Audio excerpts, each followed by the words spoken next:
Hi, everybody. It's time for a chat. You know, as I think the president getting the virus, it shocked a lot of people. I think there's something about when the leader of a country gets something happens to a leader on the battlefield and anywhere. There's a bit of a oh my, kind of thing. And I received a lot of email, not a lot, but I received emails saying, is this what's going to happen? How much more chaos can we take?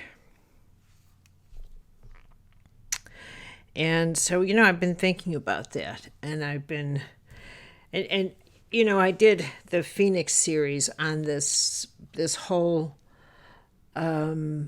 buildup of how these decades have been about this building momentum for a time of like that approach to the chaos that we're experiencing. Not that there wasn't a lot along the way, but there's always that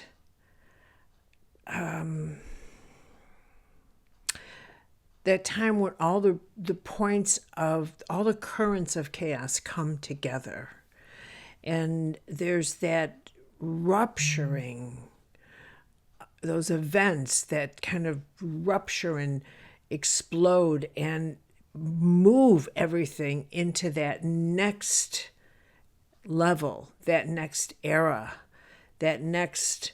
I mean, it was in World War II, it was finally they blew up with Hiroshima and Nagasaki.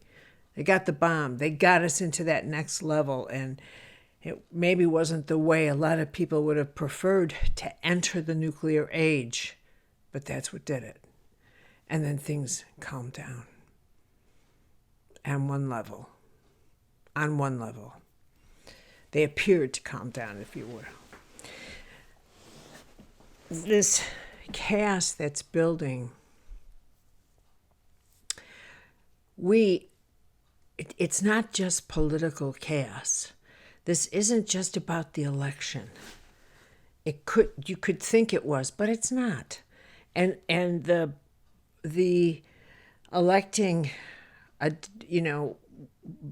Biden or Trump, it's going to be one type of chaos or another. I mean, that's the choice.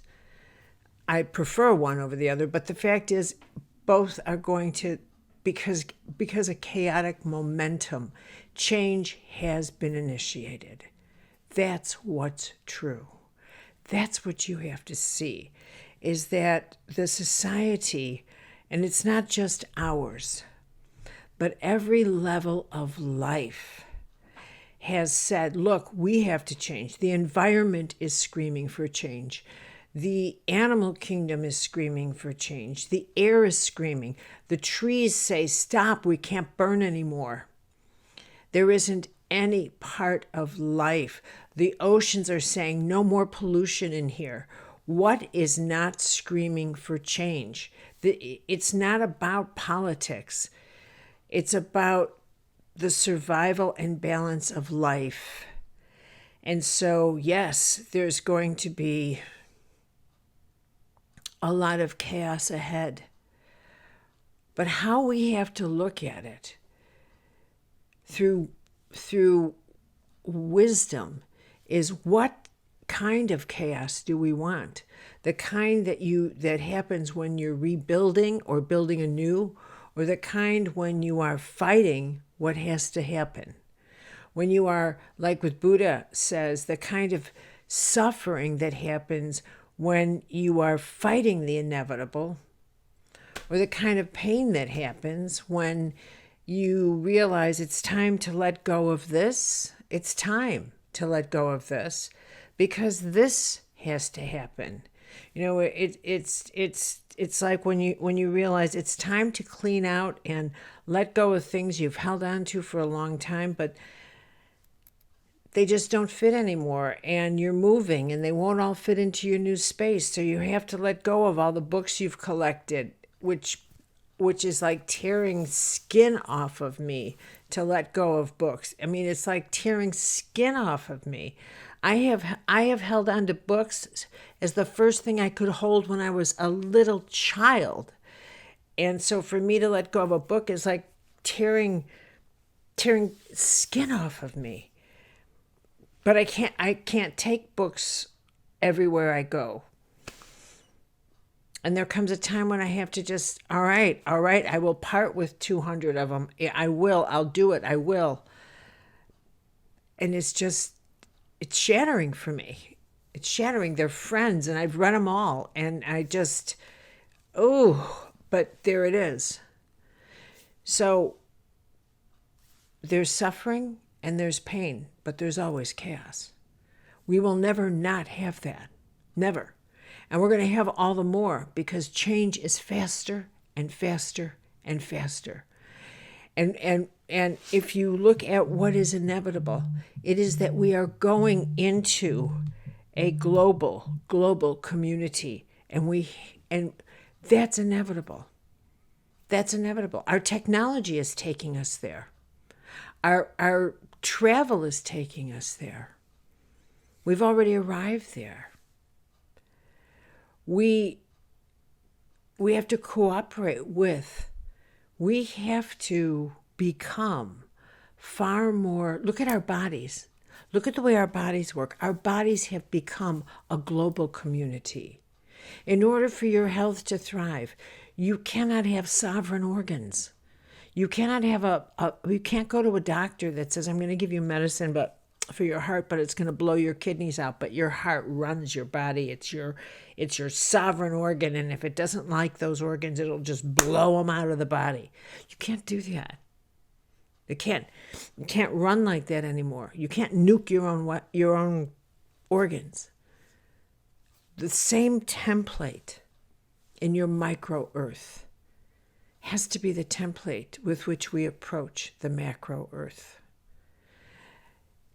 And there's a lot of species that can't, there's a lot of us that won't be able to adjust.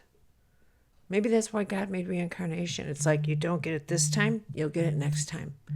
And that's all there's to it. You will get it next time. I think that's what this moment in chaos is all about. I really do.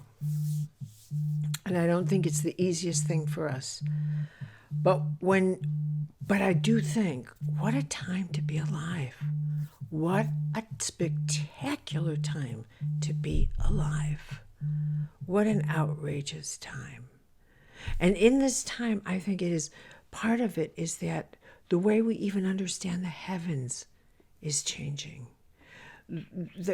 I believe it's time for us to approach a biospiritual, ecological understanding of God.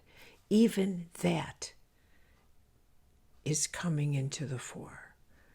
That there's no off-planet God. God's woven into the fiber of all of life. All of life. God is law, impersonal. But what makes it intimate is prayer. Prayer. I deeply believe in the power of prayer, more so now, and with every day, more than I can. If I could jump through the screen and download you with prayer crystals, I would do it. I would do it. So I'll leave you with this. When you feel in any way frightened, just close your eyes. Just close your eyes. It's like one of the prayers I put in my book. This is why I released my prayer journal.